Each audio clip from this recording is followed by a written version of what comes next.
Hi friends. இன்னைக்கு நம்ம பார்க்கக்கூடிய தினமும் ஒரு பிளான்ட்ல நம்ம பார்க்கக்கூடிய பிளான்ட்டோட பேர் வந்துட்டு சேம்பு கிழங்கு பற்றி பார்க்குறோம்.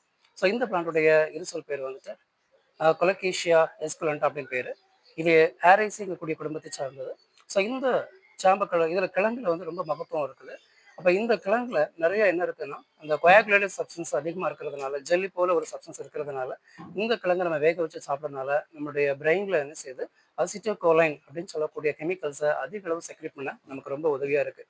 பொதுவாக நம்ம சொல்லுவோம் பிரெயின் பவர் லேடிஸ் ஃபிங்கர் நீங்கள் சாப்பிட்றதுனால உங்களுக்கு மேக்ஸ் நல்லா வரும்னு சொல்லுவாங்க இல்லையா? ஸோ அது எதுக்காக அப்படி சொல்கிறாங்கன்னா, நம்மளுடைய பிரெயின் பவரை அதிகப்படுத்தும். அப்போ இந்த கிழங்கு லேடிஸ் ஃபிங்கரும் சரி, இந்த கிழங்கை நீங்கள் சாப்பிட்றதுனால உங்களுடைய பிரெயின் பவர் வந்து அதிகமாகுது. நெக்ஸ்ட் நம்ம பார்த்தோம் அப்படின்னா, இந்த கிழங்கை நீங்கள் அரைச்சி சாப்பிட்றதுனால உங்களுடைய கண்ணுக்கு நல்ல குளிர்ச்சி கொடுக்குது. அதே போல் உங்களுடைய ஸ்கின்னுக்கு நல்ல ஒரு ஒரு புத்துணர்ச்சி கொடுக்கக்கூடிய ஒரு கிழங்கு இது இருக்குது. அதே போல் குழந்தைகளுக்கு நல்ல டைஜஷனுக்காக இந்த கிழங்கை நீங்கள் என்ன சொல்லலாம்னா பயன்படுத்தலாம். சாப்பிட்டு டைஜஷன் ஆகலைன்னா இந்த கிழங்கை நீங்கள் சாப்பிட்றது நல்லா டைஜஷன் ஆகும். நெக்ஸ்ட் இந்த கிழங்குல வேற என்ன மகத்துவம் இருக்குது அப்படின்னு பார்த்தீங்கன்னா, நம்முடைய பிளட் சர்க்குலேஷன், அதான் நம்முடைய பிளட் சர்க்குலேஷனை துரிதப்படுத்துறதும் இந்த கிழங்கு தான். அதே போல் அதில் ஸ்டார்ச் அதிகமாக இருக்குது. இன்னொன்று, நம்ம டயபெட்டிஸ் பேஷண்ட் கூட என்ன செய்யலாம், இதை ரெக்கவர் பண்ணலாம். ஸோ அந்த டயபெட்டிஸ் பேஷண்ட் கூட இதை சாப்பிட்றதுனால பிளட்ல வந்து குளுக்கோஸ் அளவு ஒரு கண்ட்ரோலாக இருக்குங்கிறதா இது நல்ல மெடிசனல் பிளான்ஸ். ஸோ உங்களோட லைஃப்பில் கிழங்கு இருக்கக்கூடிய இந்த பிளான்ட்டை நீங்கள் பயன்படுத்துங்க.